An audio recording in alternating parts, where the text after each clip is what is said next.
ଖରା ସମୟ। ଗଧଟିଏ ବୁଲି ବୁଲି ଥକି ଯାଇଥାଏ। ଗଛର ଛାଇ ଦେଖି ଗଛ ମୂଳରେ ବସି ପଡ଼ିଲା। ବସି ବିଶ୍ରାମ ନେଉ ନେଉ ଅନେକ କଥା ମନକୁ ଆସିଲା। ହଠାତ୍ ଭାବିଲା, ଯଦି ପୃଥିବୀଟି ଫାଟିଯିବ କ'ଣ ହେବ? ଏହିପରି ଭାବୁ ଭାବୁ ଠୋ କରି ଶବ୍ଦ ହୋଇ ଧୂଳି ଉଡ଼ିବାକୁ ଲାଗିଲା। ଗଧଟିଏ ଚିତ୍କାର କରି ଦୌଡ଼ିବାକୁ ଲାଗିଲା। ସମସ୍ତଙ୍କୁ କହିଲା, ପୃଥିବୀ ଫାଟିଗଲା, ବଞ୍ଚିବା ପାଇଁ ମୋ ସହିତ ଦୌଡ଼। ଏହା କହି ଯେତେବେଳେ ଦୌଡ଼ିଲା, ସମସ୍ତେ ତା ପଛରେ ଦୌଡ଼ିଲେ। ସବୁ ପଶୁଙ୍କର ହୋହାଲ୍ଲାରେ ଜଙ୍ଗଲର ରାଜା ସିଂହ ଉଠି ପଡ଼ିଲା। ଚିତ୍କାର କରି କହିଲା, କ'ଣ ହେଇଛି କୁହ, କାହିଁକି ସବୁ ଦୌଡ଼ୁଛ?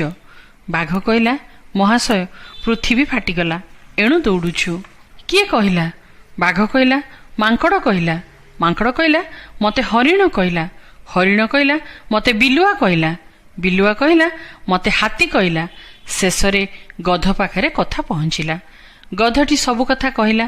ରାଜା ସିଂହ ଗଧ ଶୋଇବା ଗଛ ପାଖକୁ ଯାଇ ଦେଖନ୍ତି ତ ଗୋଟିଏ ପଇଡ଼ ତଳେ ପଡ଼ିଛି।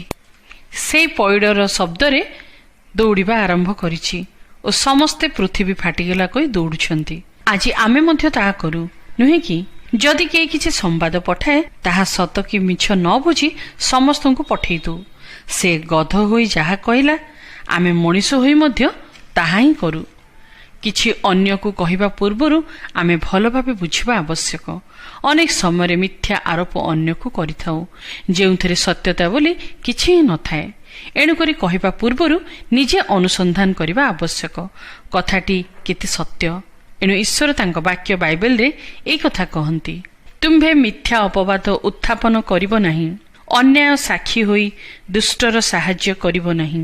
ତୁମ୍ଭମାନଙ୍କ ମୁଖରୁ କୌଣସି କୁବାକ୍ୟ ନିର୍ଗତ ନ ହେଉ, ବରଂ ଆବଶ୍ୟକ ଅନୁସାରେ ନିଷ୍ଠାଜନକ ବାକ୍ୟ ନିର୍ଗତ ହେଉ, ଯେପରି ତାହା ଶ୍ରୋତାମାନଙ୍କ ଅନୁଗ୍ରହ ପକ୍ଷରେ ହିତଜନକ ହୁଏ।